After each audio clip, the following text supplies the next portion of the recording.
El general Porfirio Díaz fue presidente de México durante más de 30 años. Su largo mandato se caracterizó por un autoritarismo. Esta pax porfiriana fue resultado de un mando nacional fuerte y de la habilidad de un régimen para establecer un equilibrio entre las diferentes fuerzas políticas del país. Este periodo, conocido como el Porfiriato, arranca con el triunfo del Plan de Tuxtepec al abrirse el año de 1877.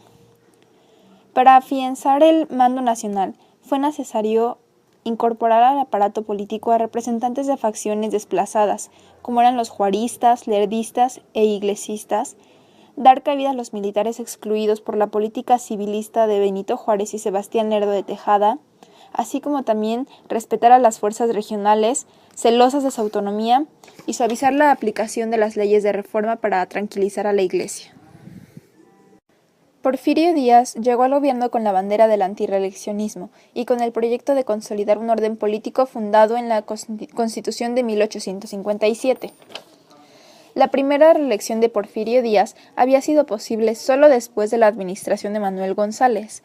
La Constitución de 1857 permitía la reelección, pero en 1878 fue modificada, gracias al Plan de Tuxtepec, de modo que un primer mandatario no pudiera ocupar ese cargo de nuevo, sino hasta después de 4 años de haber cesado en sus funciones. Pero de vuelta al frente del gobierno en 1884, Díaz logró una nueva reforma que autorizaba la reelección inmediata por 4 años más.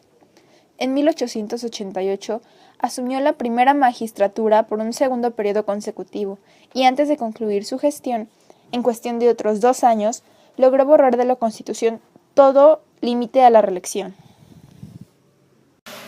Un régimen centralizador. El régimen de Díaz no solo violó la separación de poderes del Supremo Gobierno, también forzó la relación con los estados de la República. Hacia el segundo porfiriato se dio lugar a un proceso de fuerte recentralización de las decisiones políticas. El gobierno de Porfirio Díaz impulsó la extensión del ferrocarril, el arreglo de la deuda pública y la expedición de una legislación favorable a la inversión privada. Díaz extendió la autoridad del gobierno federal a todo el gobierno nacional. Esta habilidad política le concedió al presidente una gran fuerza, tanto que para el segundo porfiriato la mediación de Díaz ya no requirió la declaración de desaparición de poderes. La injerencia directa de Díaz en la selección de candidatos se vio como una violación a la soberanía de los estados. El resultado fue que las políticas nacionales se decidieron cada vez más atendiendo a las exigencias de un gobierno central. La creciente dependencia de los directivos estatales frente al centro se reprodujo al interior de sus propias democracias, tanto que los gobernadores comenzaron a ejercer un control cada vez más importante sobre legisladores locales, jueces, jefes políticos y ayuntamientos. El segundo porfiriato representó un régimen centralizador que avanzaba violentando la soberanía de los estados. La máquina política. El régimen de Porfirio Díaz contó con un complejo sistema de relaciones que le permitió ejercer un control político impresionante. Esta red se conformó por Porfirio Díaz y su gabinete, los jefes de zona militar, los gobernadores y los jefes políticos. La máquina porfirista contaba también con sus mecanismos ocultos. Esta sociedad se movía en buena medida sobre la base de vínculos personales. Por ejemplo, el cacique ejerció un control a nivel local basado precisamente en su capacidad de influencia personal. El presidente se hizo de todo un conjunto de lealtades personales que le dieron un gran control sobre el aparato estatal. Romero Rubio y los científicos. Manuel Romero Rubio era un viejo zorro político muy ligado a los grupos más ricos del centro del país. Vio con claridad el potencial de una nueva generación de profesionistas que se asomaba a la vida política. Es por esto que reunió en torno suyo a jóvenes destacados y les abrió camino. Estos jóvenes querían formar parte de una minoría selecta que, privilegiada por sus conocimientos, debía dirigir la política nacional. Se hicieron llamar científicos. Estos partidarios de una vida política regida por instituciones formaron entonces la Unión Liberal. Su propuesta principal en aquella ocasión fue la despersonalización del régimen y su programa incluyó la creación de la vicepresidencia y la inamovilidad de los jueces. Bernardo Reyes, el militar popular, pertenecía a la misma generación que los científicos, pero inició la vida política mucho antes. En 1876 tomó el partido de José María Iglesias, pero gracias a sus primos integró a las filas de Díaz. Llegó a ser su hombre de confianza en el norte. Fue gobernador de Nuevo León e impulsó la modernización económica. Su política de protección al trabajador era distintiva.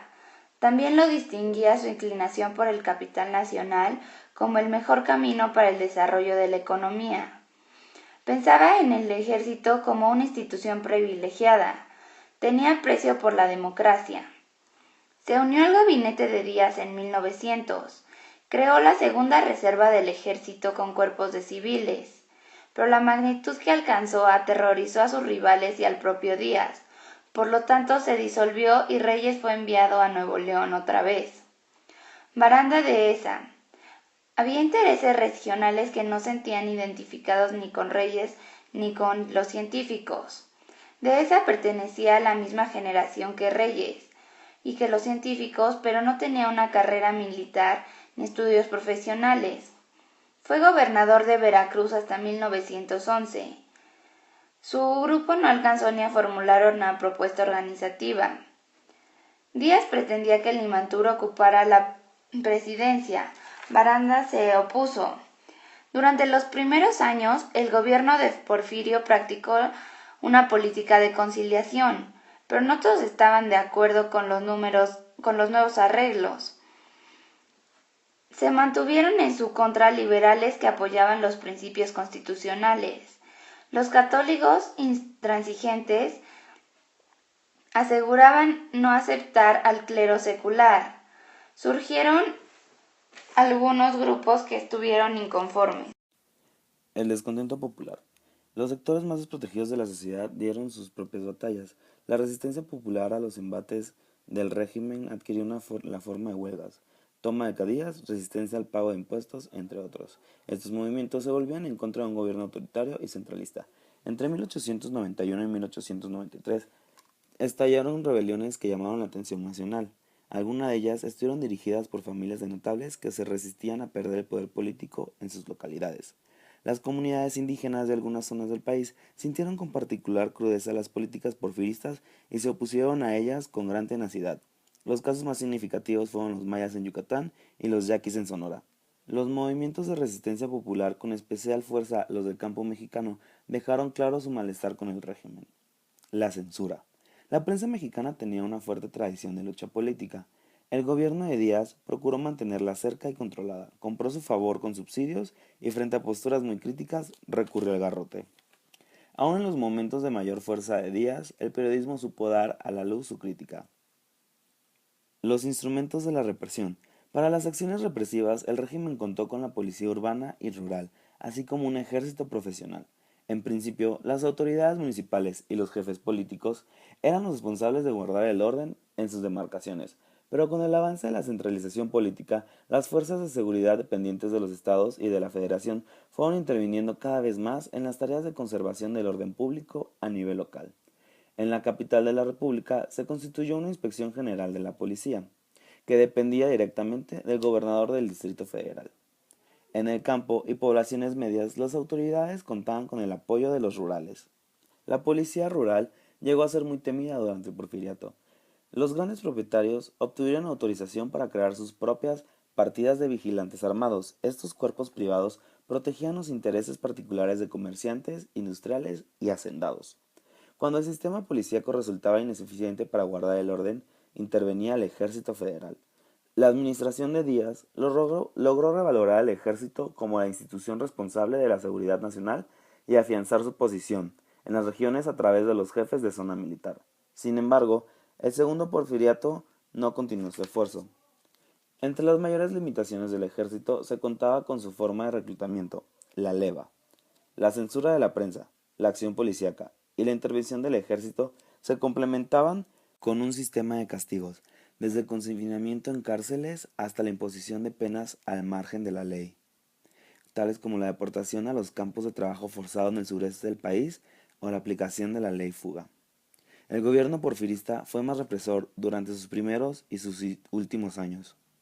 El centralismo creciente comenzó a ahogar a los grupos medios y la edad avanzada de Díaz hizo temer a las élites por la continuidad del régimen. Estos malestares se sumaban a las crecientes tensiones en el campo. Fue entonces cuando estalló la revolución frente al movimiento insurreccionista de 1910.